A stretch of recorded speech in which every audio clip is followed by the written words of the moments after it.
Well, the truth is, I've been to a few of these Shivas, and it's a very interesting tradition because at the moment where you are the most sad and the most inclined to close in on yourself, it forces socializing, it forces community. And what makes it funny, I think every family is a little absurd because, of course, the people who know you best also push your buttons the best.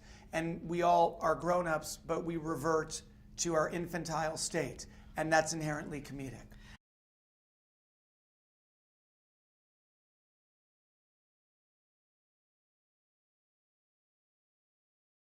I really like films that have a complicated tone, where the line between poignant and funny is very thin and it's always shifting. And so with this movie, the book is constantly pivoting back and forth, and the way that the characters relate to is funny and sad and painful, all of it. So I wanted the movie to be faithful to that tone.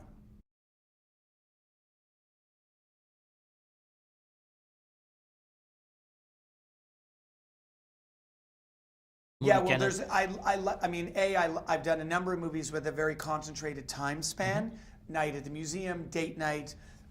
This movie is a very specific, I mean, it's 7 days, so there's the time frame, but they have to be in that house together the whole time. We shot in a real house. We were together in that house for 25 days shooting that movie. And we really, it forced an intimacy that is reflected on the screen.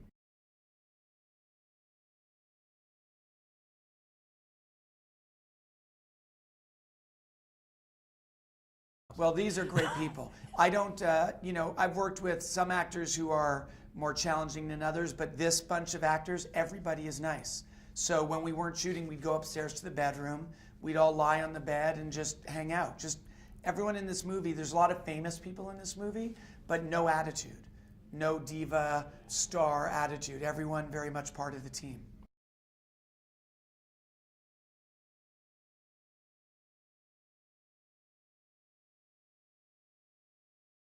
On all my movies, I tend to hire actors who will do the script but will also contribute ideas and improvisation. So to me, some directors might feel differently. To me, if I hire an actor like Tina Fey and then I don't let her improvise, that's crazy. That's failing to exploit her great talent.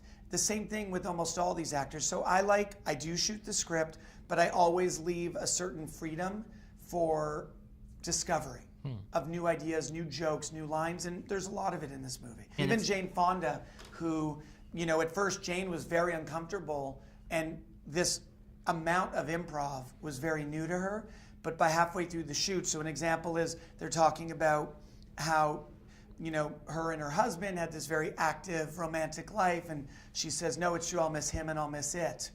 And we know what she's referring to. That was not a scripted line. That was Jane improvising off of Bateman and Tina's improvisation.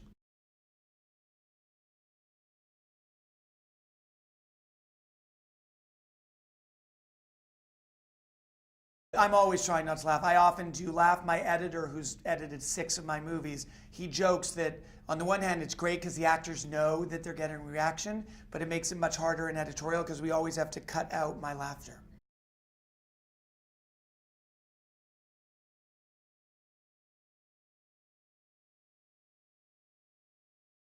I think that, like many families, this family loves each other, but life has scattered them to the winds. They've all gone out to pursue their own idea of the life they want, but they're connected by history. It's like a tree, many branches reaching in different directions, but they're rooted to the same core, and they're united by that. And I think that's the story of this family.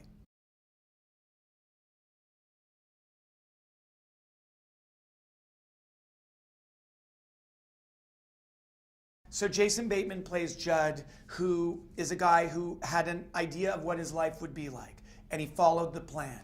And now he's 40 years old, and the plan did not work. His marriage has fallen out, he got fired, everything has fallen apart, and so he's a man who has lived according to a plan, who now has no script, who now has to figure out who he is, who he wants to be without that plan.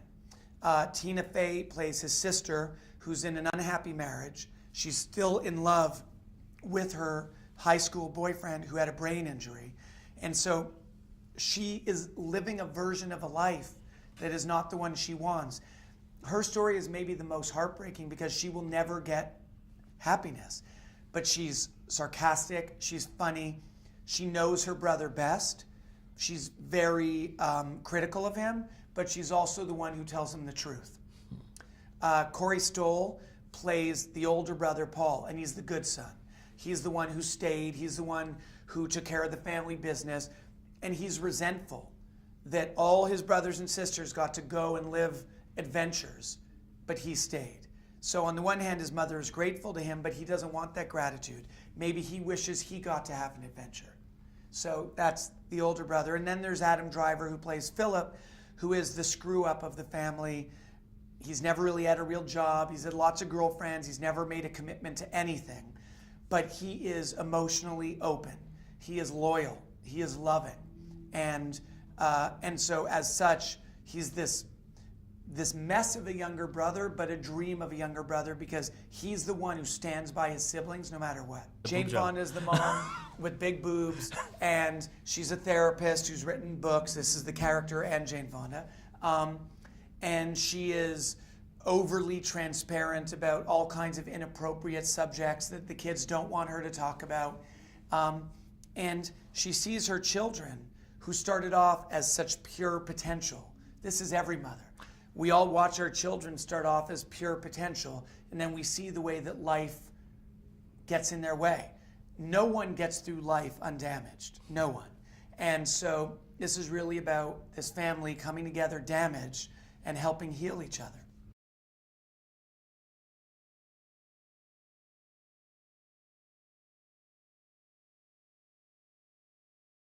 Parenthood meets Woody Allen. I'll take it.